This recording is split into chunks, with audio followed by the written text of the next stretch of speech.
I'd like to talk to you about what we can do for everyone. But that can wait. You are here for a specific, very personal reason. You are here for your son.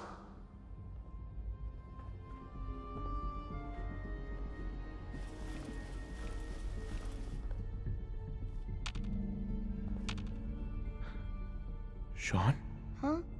Yes, I'm Sean. Sean? Oh my god. It's really you. Who are you? Sean, it's me. I'm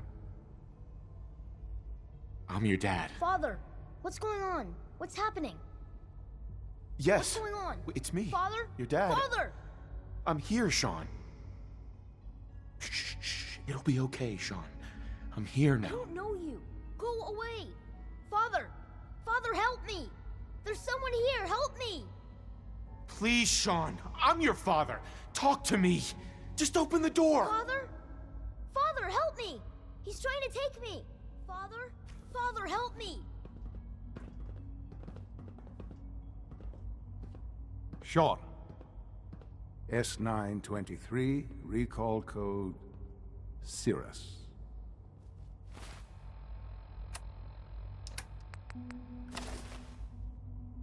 Fascinating, but disappointing. The child's responses were not at all what I anticipated. He's a prototype, you understand. We're only just now beginning to explore the effects of extreme emotional stimuli. Please try and keep an open mind. I recognize that you are emotional, and that your journey here has been fraught with challenges. Let's start anew. I am Father. Welcome to the Institute. I could kill you. Right here. Right now. Yes. Yes, you could. And I would be powerless to stop you. God. All we're missing are the teacups and the white rabbit. Ah, levity. Excellent. A sure sign that you adapt quickly to stressful environments. But I need you to realize that this situation is far more complicated than you could have imagined. You have traveled very far, and suffered a great deal to find your son. Well, your tenacity and dedication have been rewarded. It's good to finally meet you, after all this time.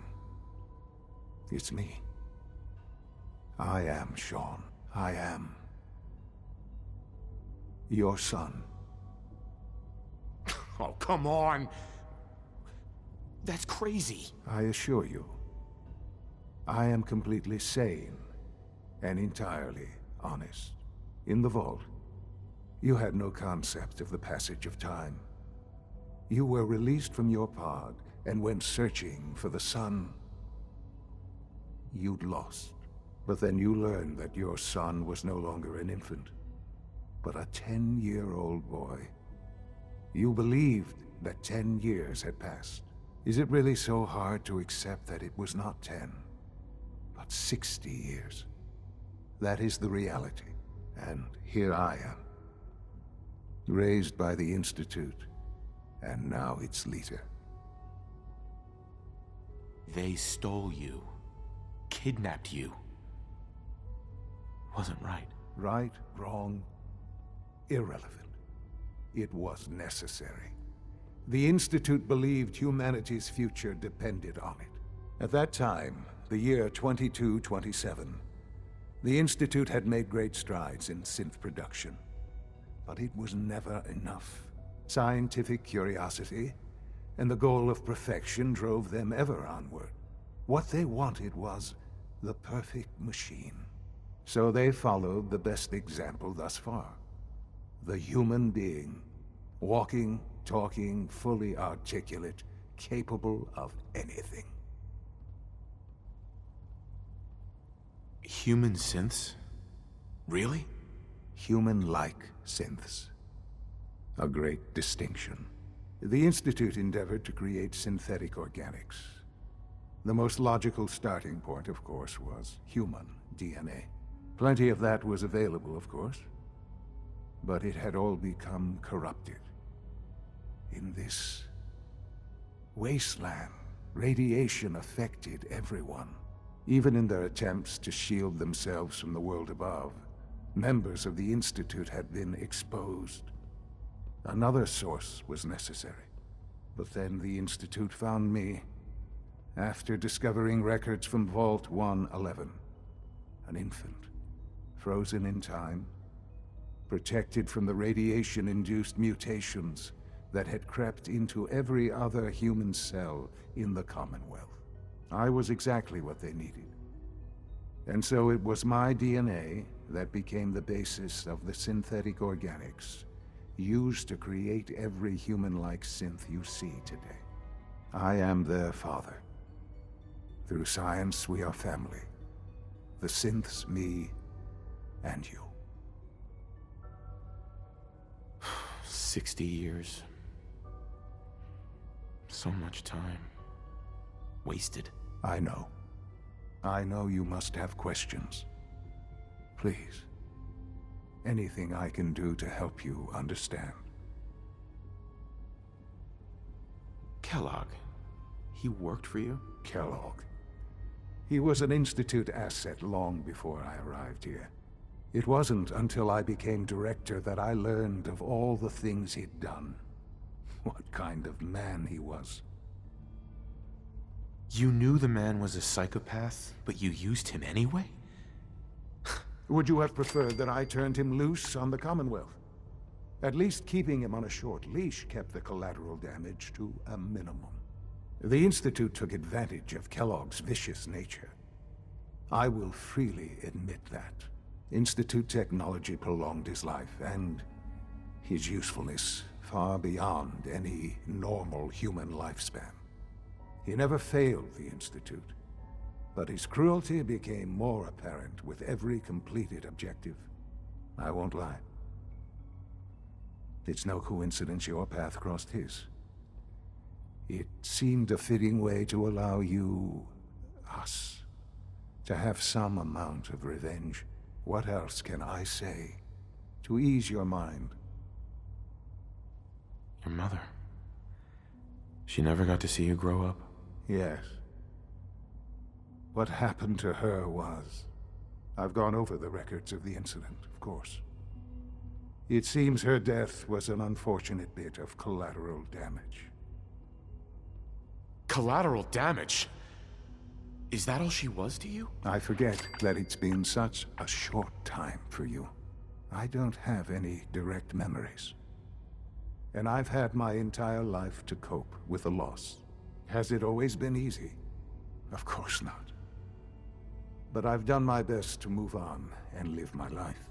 For many years, I never questioned who my parents were. I accepted my situation, and that was that. With old age comes regret. And asking what if more often.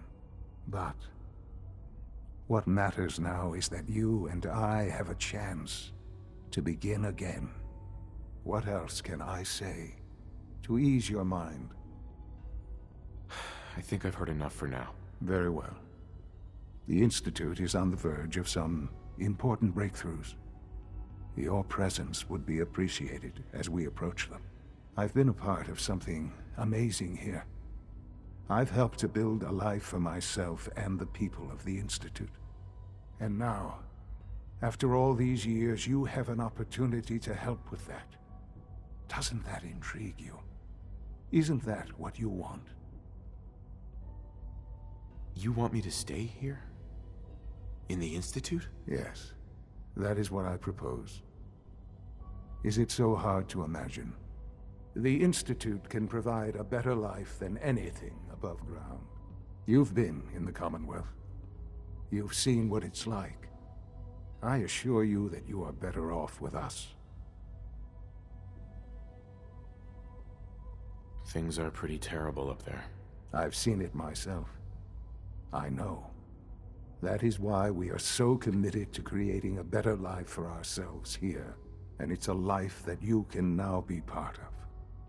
I simply ask that you give the Institute, me, a chance.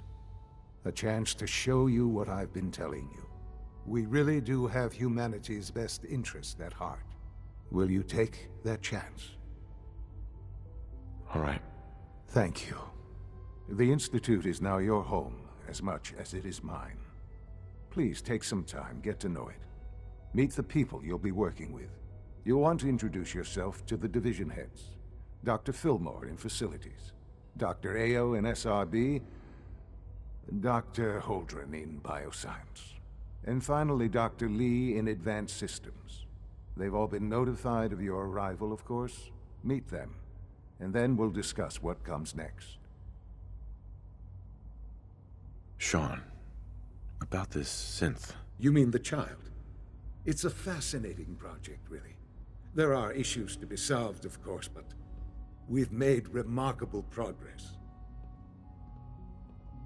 Why build it to look like you? We'd advanced the technology behind synths to a point where this struck me as an interesting variation. A new angle, if you will. Modeling it after myself seemed only natural, what with the Institute's records and my genetics and physiology.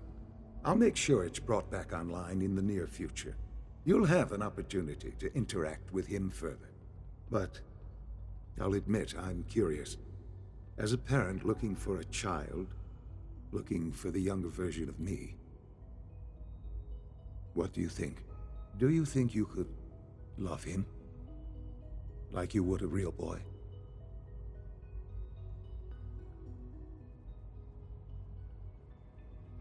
I don't need a synth. I found the real Sean. Yes, but not the Sean you were looking for. In some ways, the synth is far closer to what you expected. I wouldn't claim to know everything you're feeling, but if in some small way the boy's presence can help, I hope you'll keep an open mind.